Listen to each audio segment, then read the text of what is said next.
Wapendwa wasikilizaji wa Radio Okapi, mjambo, karibu kwa taarifa hii ya habari. Kwanza ni habari kwa ufupi. Mbele ya Baraza la Usalama la Umoja wa Mataifa, Jamhuri ya Kidemokrasia ya Kongo inaendelea kutetea mpango wa kuleta amani mashariki mwa nchi. Hii ni kupitia kumaliza uporaji haramu wa mali ya Kongo na kukomesha mitandao inayochochea makundi yenye silaha. Mjini Matadi, wafanyabiashara katika soko la Angonoki wanapinga uamuzi wa mamlaka wa kuhamisha eneo lao la biashara.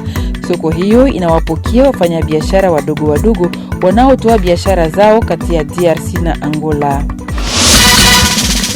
Na jimboni Kasai Central, shirika la kitaifa la huduma za umeme vijijini na maeneo za pembezoni mwa miji ANSER limeviwekea vituo 7 vya afya, kisima cha maji, mfumo wa umeme wa jua na vifaa vya kompyuta. Lengo ikiwa ni kuboresha huduma kwa wagonjwa katika eneo hilo.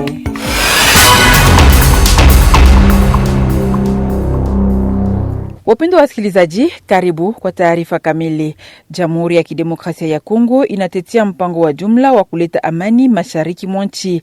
Ikihutubia Baraza la Usalama la Umoja wa Mataifa, DRC ilisisitiza umuhimu wa kupambana na unyonyaji haramu wa mali ya asili pamoja na mitandao inayochochea makundi yenye silaha.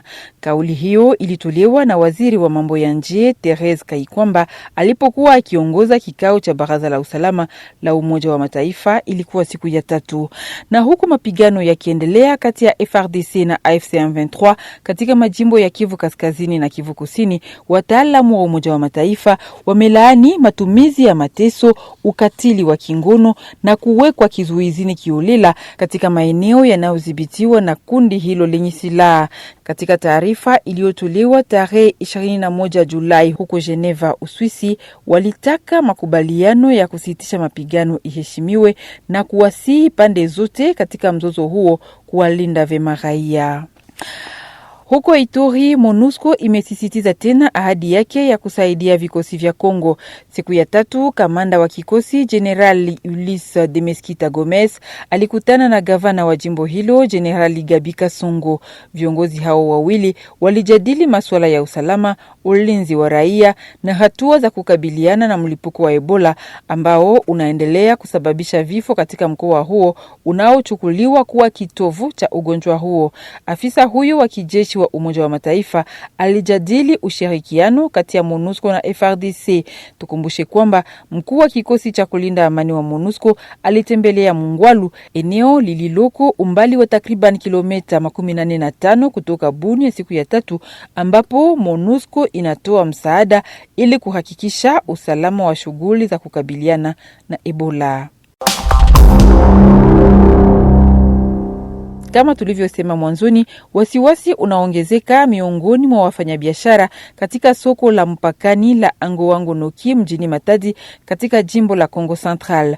Hao wanapinga uamuzi wa mamlaka wa kuhamisha eneo lao la biashara ambalo wanaliona kuwa chanzo muhimu cha mapato kwa familia nyingi zinazotegemea biashara ndogondogo kati ya DRC na Angola. Wafanyabiashara hao wanatoa wito kwa meya wa Matadi kutafakari upya hatua hiyo na kuanzisha mazungumzo na wadau wote.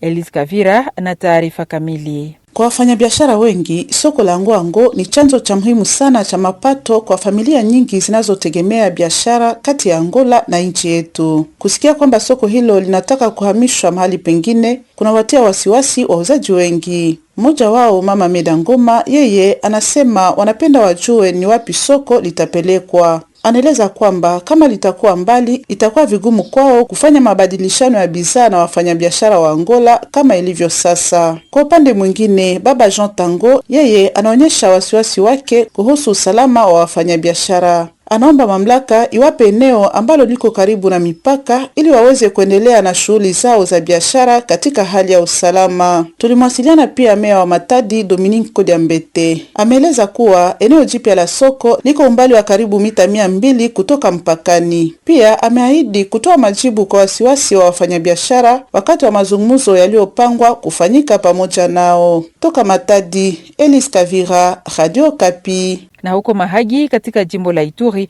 makundi ya asasi za kiraia yameripoti majeraha kwa watu 13 kufuatia maandamano yaliyofanyika siku ya kwanza kwa kupinga unyanyasaji katika vituo vya ukaguzi barabarani na malalamiko mengine mbalimbali ya eneo hilo.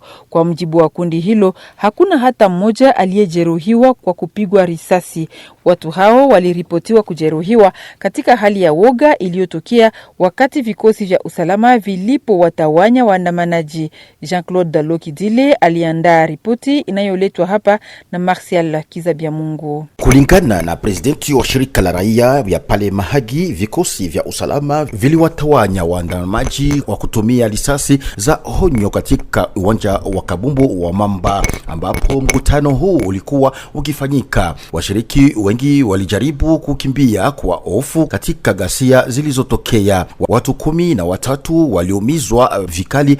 Wahanga walipelekwa katika vituo mbalimbali vya afya hapo Mahagi ili kupata matibabu. Vyanzo vya raia pia vimeripoti ya kwamba maandamano hayo yalivuruga sana shughuli katika vituo kadhaa kote katika eneo hilo la Mahagi. Maduka na huduma zingine zilibaki zimefungwa kwa muda mrefu wa siku. Wakilishi wa kiraia wamesema ya kwamba wameasilisha haki yenye mapendekezo kadhaa yao kwa mamlaka ya mtaa. Wanatumaini ya kwamba kuwasili kwa ujumbe umoja kutoka Bunya ilifika katika eneo la Mahagi Jumatano kutawezesha kufungua mazungumzo na maafisa wa eneo hilo na kupata suluhisho kwa madai ya waandamanaji kwa kusaidia upungufu wa mvutano. Nikiripoti kutoka Bunya, mimi Martial Kizabiamungu, Radio Okapi. Jimboni Kivu Kaskazini, kijiji cha Ntoto ambacho ni makao makuu ya utawala wa groupement ya Waloa Uroba katika mtaa wa Walikale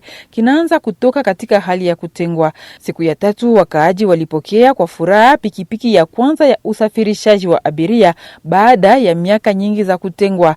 Hiyo ni kutokana na kukamilika kwa awamu ya kwanza ya kazi ya kufungua barabara ya Buhimba Ntoto. Mradi huu wa barabara yenye urefu wa kilomita 54 unafadhiliwa na sekta ya Wanyanga kwa kutumia fedha zake yenyewe. Bernardin Nyangi kwa maelezo zaidi. Kwa mujibu wa kiongozi wa sekta la Wanyanga Descartes Akilimali, mradi hii ni sehemu ya mpango wa maendeleo ya eneo hilo la miaka 5 ulioanzishwa mwaka wa 2024, huku utekelezaji wake ukitarajiwa kuendelea hadi mwaka wa 2029. Awamu hii ilihusu kufungua njia kati ya Buhimba na Ntoto, lengo likiwa kuunganisha eneo hilo na mtandao wa barabara toka Walikale Centre hadi Ngora na hatimaye kuimarisha mawasiliano kati ya Walikale na mji wa Nyabiondo katika mtaa jirani wa Masisi. Kiongozi wa sekta anabainisha kuwa imesalia kwa awamu hii kazi ya kilomita karibuni 10 ili kufikia lengo lake. Awamu ya pili itajikita katika kujenga miundo mbinu ya kuvuka maeneo yenye changamoto, kuboresha maeneo yenye kinamasi ama matope na kuchimba mifreji ili kuruhusu magari kufika Ntoto. Mradi hii ya gharimu kwa jumla dola za Marekani 1450 zikifadhiliwa na mapato ya mali toka kodi za ushuru na miraba ya madini. Kupitia mradi huu, sekta ya Wanyanga yalenga kufungua vijiji vilivyotengwa, kuboresha shughuli za kiuchumi na hali ya maisha ya wakazi. Huko Kivu Kusini, shirika nyipya la kiraia la wilaya ya Kale linatoa wito kwa wamiliki wa boti na wasafiri kuzingatia viwango vya uzito unaoruhusiwa kwenye ziwa Kivu. Wito huu unalenga kuzuia ajali zinazotokana na kupakia mizigo au watu kupita kiasi wakati huu ambapo kuna mawimbi makali. Kiongozi wa shirika hilo, Benjamin Mungazi, anawataka watumiaji kuwa waangalifu zaidi wanapokuwa ziwani, kwani ziwa hilo linatumiwa sana na jamii zinazoishi kando kando yake. Na kwa mwisho, vituo vingi vya afya mjini Kananga, makao makuu ya jimbo la Kasai Central, bado vinafanya kazi bila kupata maji safi au umeme. Hali hii inatatiza kazi ya wahudumu wa afya na kuathiri ubora wa huduma kwa wagonjwa. Ili kusaidia kuboresha hali hii, shirika la kitaifa la huduma za umeme vijijini na maeneo ya pembezoni mwa miji ANSER limeviwekea vituo 7 vya afya, kisima cha maji, mfumo wa umeme wa jua na vifaa vya kompyuta kompyuta. Mpango huu ni sehemu ya mradi wa Mwinda unaolenga kuimarisha huduma za afya kwa kuboresha mazingira ya kazi ya wahudumu wa afya. Ripoti hii imeandaliwa na Andre Katende Ngalamulume, Benjamin Mudumbi atafsiri. Vituo vya afya sita ikiwemo Sainte Therese, Saint Joseph, La Perseverance, Christ Roi, Mamu Wetu na Croix Rouge pamoja na hospitali kuu ya Lukonga wamepata msaada wa vifaa. Kwenye vituo hivyo kupata maji safi inabaki shida kubwa. Kukatika kwa umeme mara kwa mara unahatarisha utoaji wa matibabu na ukosefu wa vifaa muhimu vya kazi inafanya kuwa vigumu kuchunga na kuweka vizuri matokeo ya kiafya. Kupitia msaada huu wa vifaa mapya, vituo hivyo vinatarajia kuboresha mazingira ya kazi ya wafanyakazi wa afya na kuhudumia zaidi wagonjwa. Kwa miaka mingi tulikuwa tunazalisha na kutoa matibabu ya haraka bila umeme. Ukosefu wa maji uliharibu kanuni za usafi, maambukizi na usalama wa wagonjwa. Hayo maoni ya mpataji msaada wa mahali. Kwa ANSR, vifaa hivyo vitasaidia kuimarisha huduma za afya na kuboresha mazingira ya kazi ya wafanyakazi. Alexis Mulomba, kiongozi wa ANSR munako eneo la Kasai, anaeleza kuwa vifaa hivyo vilivyopewa leo vinaruhusu kuboresha huduma ndani ya vituo vilivyopata msaada huu. Akiwa kwenye sherehe hiyo, gavana wa Kasai Central Joseph Moise Kambulu amewaomba viongozi wa vituo vilivyopata msaada huu kutumia vifaa hivyo kwa makini ili viweze kusaidia wananchi kwa muda mrefu. Asante kwako Benjamin Mudumbi. Ni pamoja nawe ndipo tunafikia mwisho wa kipindi hiki cha kwanza cha taarifa hii. Wapendwa wasikilizaji, na wakaribisha sasa kufuata kipindi cha pili, na ni pamoja naye Bernardin Nyangi. Jambo kwa Rosalie Zawadi. Tufungue ukurasa huu na mwaliko wetu wa siku. Radio Okapi, invité en Swahili. Tumempokea Bwana Crispin Bolela Barigenga, kiongozi wa kitengo cha maendeleo ya kijamii mnamo kiwanda Kalima Mining Company. Kupitia hiyo mpango wa utekelezaji wa makubaliano yaliyotiwa saini na jamii zilizoathiriwa na shughuli za uchimbaji madini, kampuni hiyo ilizindua miradi kadhaa za maendeleo ya kijamii kwa ajili ya wakazi wa eneo la Beya mtani Pangi. Crispin Bolela Barigenga utoa maelezo zaidi katika mazungumzo haya na Florence Kizalunga. Crispin Bolela, jambo. Jambo sana. Kalima Mining Company, kampuni yenu mumeanzisha kazi kirasmi, kazi ya miradi mitatu kwa ajili ya wakaaji ndani ya mtaa wa Pangi. Tunaweza kujua nini iliweza kusukuma nyinyi kufanya hivyo? Ndio, aksanti. Tariki 4 mwezi wa 7 tulifanya mzinduo. Ninaweza kusema tulianzisha miradi 3. Moja ya kuletea raia maji, ingine ni ya kujenga masomo Lendelende, ingine ni ile ya kutengeneza barabara kati ya groupement Ulimba. Na yenye lihusu ile kazi ni kuona kama tulisaini cahier de charge kwa wale wandugu population ya Ulimba, Jua na Sange pale kwenye kazi yetu inafanyika ya exploitation miniere, na ni wale tulisema tutawafanyia ile mamiradi kusudi ya kuinua maisha yao. Na ni miradi gani ambapo mmeifanya? Miradi yenyewe kulikuwa ile ya kujenga mapui kusudi watu wapate maji. Tutajenga pui 12 na source moja katika ile magrupema 3 tunasema Nsange, Ulimba na Jua, na tutajenga masomo Balendelende katika grupema ya Ulimba, na pia tutatengeneza barabara kilomita 12 katika grupema ya Ulimba pia. Kazi hiyo mmeifanya ni kwa sababu wakaaji wiko impacte na hiyo maaktivite yenu ya uchimbaji madini. Mnawaza kwamba mtaweza kusimamia kwa hiyo miradi mitatu? Hapana, nia yetu ni ya kufikisha ile engagement tulikamata na raia wa ile groupement 3. Ninasema katika ile cahier de charge tulisinye cahier de charge na muko miradi 11, na ile yote lazima tuimalize katika miaka 5, yani mpaka 2029 ndio ile miradi 11 itakuwa imeisha. Kwa leo ile miradi 3 tulifanya inaenea miradi 8 sasa yenye tulishaanzisha. Katika kazi zote hakukosi magumu. Kunako ngambo yenu, magumu gani mnaweza kukumbana nayo wakati mnaoendesha makazi hiyo? Magumu tuko nayo ni mengi. Ya kwanza ni ile namna ya kufikisha vifaa vyetu kutoka mainchi mbalimbali kufika huku kwetu. Mnajua province yetu ni yenye haina mabarabara na haina njia kamili ya kutoka nje. Sasa vifaa vyetu vinatokea Tanzania mara mingi kutoka Ulaya na vinasimamia Kalemi, kwani tulikuwa tunategemea njia ya SNCC. Sasa SNCC inafanana inaonekana haitumiki. Ndio kwa maana kunaonekana vifaa vyetu vyenyewe vinamaliza mwaka na nusu kwa leo mpaka Kalemi, na ni vile vinatuma hatuyaweza kujenga mauzine zetu mbili kama vile tulikuwa tunatarajia. Na wakati mnapokuwa mkitumika, eti mnasi usindikizi wa government ama wakuu viongozi wa jimbo na hata vile wakaaji? Ndiyo, tuna lazima ya kusindikizwa na wakubwa wa jimbo na pia wakaaji, na ile tunaipata kweli. Kwa kusema kweli, wakubwa wa jimbo wanatusindikiza, kwani mara walienda hata Lubumbashi kwenda kusema na DG wa SNCC kusudi atufungulie njia, atupatie malokomotive, ilete vifaa vyetu vyenye viko Kalemi. Na hapa kuna maservisi mbalimbali za serikali zenye hazioni kama tunafanya kazi kwa ajili ya raia, walipenda kutubloke kidogo, lakini governor anajitia ndani na maservisi zake, na naomba wale wa servisi watuache tuendelee na makazi tunafanya kwa ajili ya raia. Anatusaidia sana, na population lokale nayo inatusaidia pia. Donc yenye tunaomba ni ile population ijiaproprie ile kazi tuko tunafanya, kwani kama hawajiaproprie nayo tutamaliza kufanya kazi na labuta bitu sawa manyumba, masomo wala centre de santé vinaweza kuharibika kama raia haioni kama ni mali zao. Ndio kwa maana tunaendelea kuwahimiza kusudi wasikie kama ile tuko tunafanya KMC kunafanya leo ni vitu tutawaachia na lazima waviendeleshe kusudi viweze kudumu. Bwana Crispin Bolela, aksanti. Aksanti sana mama kwa kazi yako.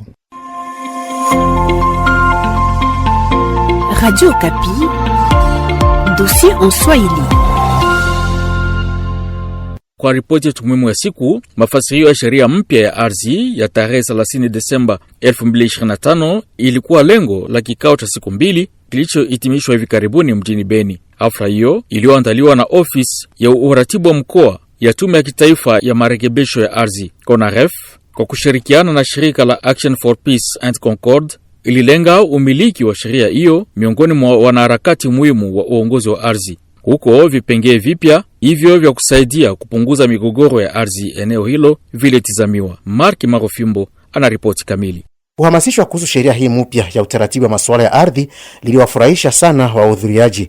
Mmoja wao Kambale Bakanamaha Farao ashuhudia hapa. Tumefunzwa na kuona nini ambayo imekuwa tena ya mpya, paske kulikuwa sheria mbele, lakini hii imekuwa tena ya mpya ya kuleta tena ambayo tunaita innovation. Ile imeturahisisha tena zaidi kuona kama udongo una maana. Watu walikamata udongo, wanakamata maespasi mingi zinakuwa inexploité juu bon peut-être juu ya kukua ba politicien ou bien kukua na matitre fulani, mais leta imekamata mpango ya kuenda kuangalia udongo gani haikutumikiwa, haikukua mise à valeur, wanakamata kusudi waipatie yule ambaye anaweza weza kuitia valeur. Et puis même les vulnérables wale wenye balikuwa hawana vraiment le moyen ya kupata udongo bamepatikana ndani ya loi kusudi waweze nao kuakirir bulongo. Mwisho kikao tumekubaliana sisi sote kuenda kuhimiza raia kuhusu sheria mpya ya udongo kusudi kila mtu aifahamu, aijue na ajue nini iko ndani. Alafu tutaambia raia ya kwamba kuna vitu vya mpya ambavyo vimetokea vinavyorahisisha raia kusudi aweze kupata udongo kwa urahisi. Nini ni mapendekezo ya waandalizi ya kikao hiki? Bi Marthe Veve, muhusika na utaratibu wa kazi kunako shirika la APC, alisema rekomandasyon yetu ya mwisho kwa wenye walioshiriki ilikuwa kusema ile sheria yenye tunawafundisha leo na ile madeplia tunawaletea leo isikuwe yenye inabakia kwa mabiro zao, lakini wapashe hiyo habari, waende na ile habari, waende nao kwanja kwenye wanatumika, waende nao pia kwa makominote zao. Juu tunawaforme kukuwa wa vulgarisateur ya ile sheria. Ndio tangu sasa kazi yao ni kupasha ile habari kwa wengine, kila population ajue sheria yake ndani ya kuchunga udongo enye leta alimpatia. Juu ya kuchunga kidogo ya udongo enye yana jere kama tu gérant. Ajue sheria gani inamuletea mamlaka gani na kwa niveau gani. Juu kila mara sisi hatujue sheria, ndio maana tunaanguka ndani ya mamizozo fulani na ba voisin na ba population parfois na bakutim, alors que kama tungejua sheria na tungejua haki zetu tunapasha kuiprevenir na mizozo itapunguka ndani ya majamii yetu ndani ya makomunote yetu na ndani ya makazi yetu kwenye tunatumika. Ifahamike kwamba uwezekano wa kikao hiki kilitolewa fursa na mashirika Interpeace, APC, Ebuteli, Paul Institute ikidhaminiwa kifedha na Umoja wa Ulaya. Beni, Mark Marofimbo, Radio Okapi. Ni hayo yaliyohusu kipindi chetu cha pili cha habari. Rosalie Zawadi. Asante kwako Bernardin Nyangi. Wapendwa wasikilizaji, ni hapo tunafikia mwisho kabisa wa taarifa hii ya habari ya Radio Okapi. Mimi ni Rosalie Zawadi na washukuru kwa kutusikiliza. Kwaheri.